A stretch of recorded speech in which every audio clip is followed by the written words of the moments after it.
Bonjour, je suis Aurélie Lu, bienvenue sur la plateforme En route vers mon mariage. Ici, nous allons partager, nous allons échanger et surtout nous allons prier.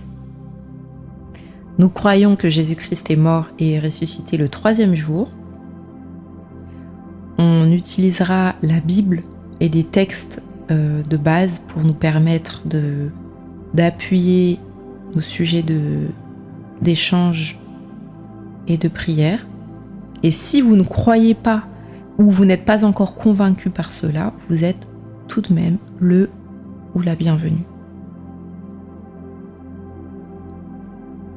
Cette année, je vais exécuter l'engagement que j'ai pris envers le Seigneur et cette plateforme va me permettre de réaliser l'engagement que j'ai pris.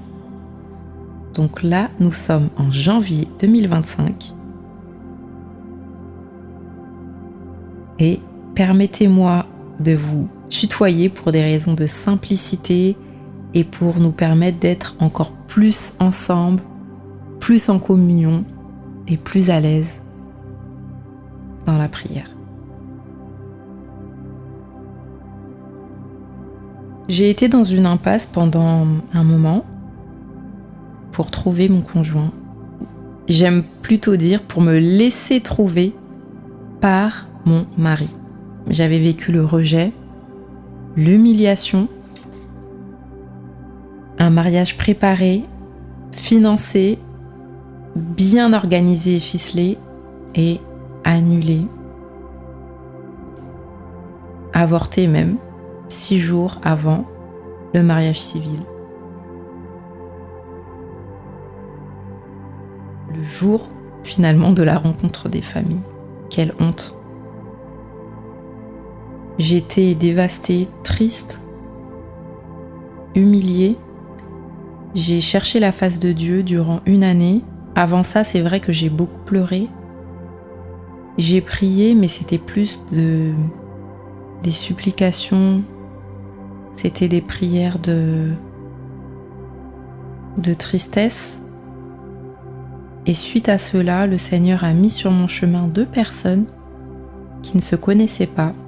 Une personne qui m'a aidée dans la méditation de la parole de Dieu et une autre personne qui m'a aidée dans la prière. C'était mon coach de prière. Et pendant 1 année, j'ai eu une façon différente de prier. Certains diront que c'était un peu exagéré. D'autres diront que c'était light. Ça dépend. En tout cas, j'avais un rythme de prière pour moi développé. Et ce processus m'a aidée car au-delà de cette déception que le Seigneur a restaurée, j'ai pu voir les imperfections que j'avais de mon côté et le Seigneur m'a aidée à restaurer ce qui n'allait pas en moi afin que l'issue soit favorable.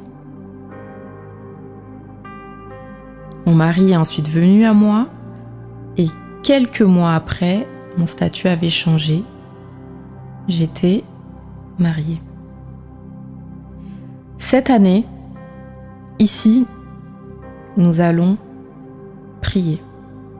Il y a beaucoup de plateformes qui peuvent vous aider sur le développement personnel, sur la façon de se comporter et autres.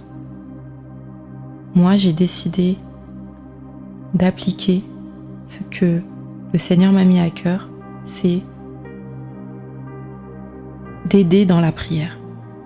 Avec l'aide du Saint-Esprit, nous allons prier, cheminer ensemble afin que toi aussi tu puisses rencontrer l'homme ou la femme de ta destinée. On ne va pas faire de cette page ou de cette façon de faire une doctrine, mais c'est juste un appui, comme ce frère qui a mis à disposition son temps pour m'aider. Ici, c'est la même chose. On va faire des prières d'autorité, des prières de déclaration. des proclamations. La seule chose que je te demande, c'est de te concentrer, de chercher Dieu de tout ton cœur, d'arrêter les prières flash du soir ou les prières flash du dimanche. Ici, avec ce support qui t'est donné, donne-toi l'opportunité de chercher la face de Dieu en profondeur. Ne respecte pas forcément le temps qui nous est imparti sur les vidéos. Si tu veux prolonger ce temps, prolonge-le.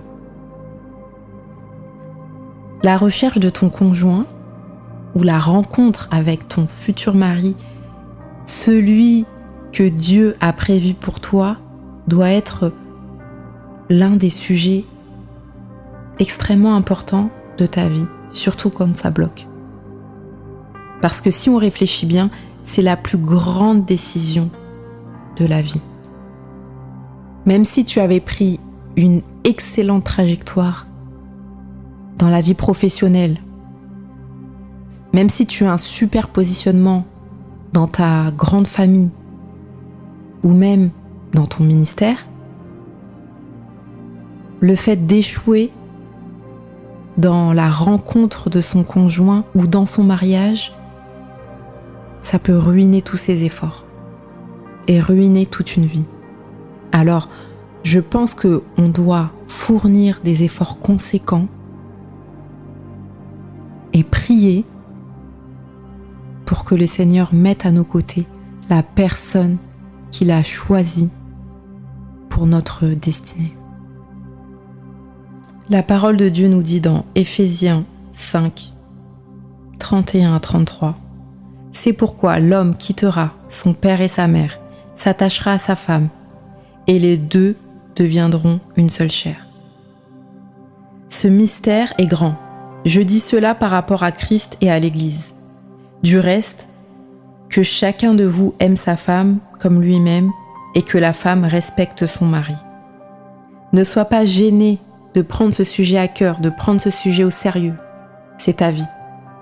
Il peut nous arriver de faire semblant parfois devant les gens en disant que c'est pas le moment, en disant que on n'a pas le temps pour ça, alors qu'au fond, on sait que c'est ce qu'on souhaite. Tu as le droit de te marier. Si tu es prêt à t'investir en prière cette année 2025 pour ce sujet si capital pour ta vie, alors on y va.